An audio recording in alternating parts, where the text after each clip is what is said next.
Today, I'm going to talk about a serious injustice in Canada's child welfare system called the Millennial Scoop. The injustice. This refers to the ongoing overrepresentation of Indigenous children in government care, especially in the prairie provinces like Manitoba, Saskatchewan, and Alberta. It's a modern form of colonial violence similar to the residential schools and the 60s scoop. The Millennial Scoop continues to separate Indigenous children from their families and communities, and it reflects on ongoing racism in Canada's child welfare system. The 5 W's. Who? Indigenous children, families, and communities are the most affected by the Millennial Scoop. What? The term Millennial Scoop refers to the high number of Indigenous children being removed from their homes and placed into foster care, usually with non-Indigenous families. Where?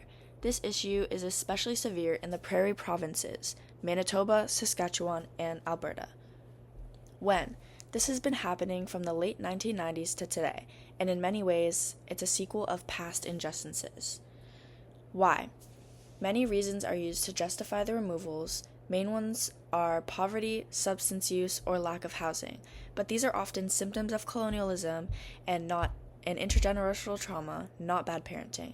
Families are not being supported, they're being punished. Why is this an injustice? This is an injustice for several reasons. First, the removals cause deep trauma. They break apart families, destroy cultural identity, and often lead to mental health issues or homelessness. Second, this is not just a modern problem. It connects directly to past events where Indigenous children were also taken from their families and culture. Colonialism is still happening today, just in a different form. And lastly, 54% of kids in foster care are Indigenous, even though they make up less than 8% of Canada's population. This shows the clear racial bias in the system. And often, the children's culture gets taken away because they are placed with non-Indigenous families after being taken in. Fixing this issue. There are many things being done in an attempt to fix this issue. The first is the Truth and Reconciliation Commission. The TRC called out this issue directly in its calls to action, especially calls 1 to 5, which focus on child welfare. These call for reducing the number of Indigenous kids in care and supporting families instead of removing their children. Jordan's Principle, a human rights principle assuring First Nations children have equal access to government-funded services without delays or denials. Next is Bill C-92. This gives Indigenous communities the power to make their own child welfare laws and reclaim jurisdiction over their children. Fourth is documentaries. Some documentaries, like We Were Children, help keep the issue visible and also spread awareness.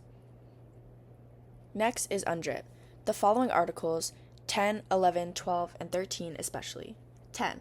Indigenous people shall not be forcibly removed from their lands or territories. No relocation shall take place without consent. 11. Indigenous people have the right to practice and revitalize their cultural traditions and customs. 12. Indigenous peoples have the right to manifest, practice, develop, and teach their spiritual and religious traditions, customs, and ceremonies. The right to maintain, protect, and have access and privacy to their religious and cultural sites.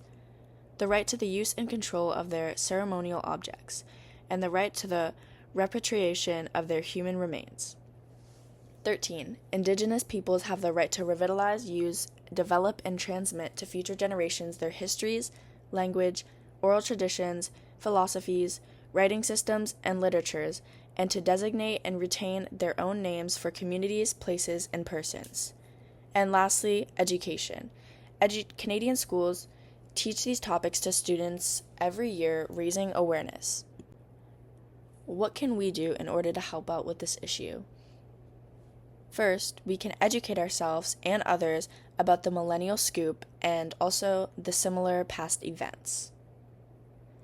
Next, we can support Indigenous-led services and organizations. We can listen to and amplify Indigenous voices. And lastly, we can fight. We can push for governments to fully implement the TRC's calls to action and respect UNDRIP. And here are the sources.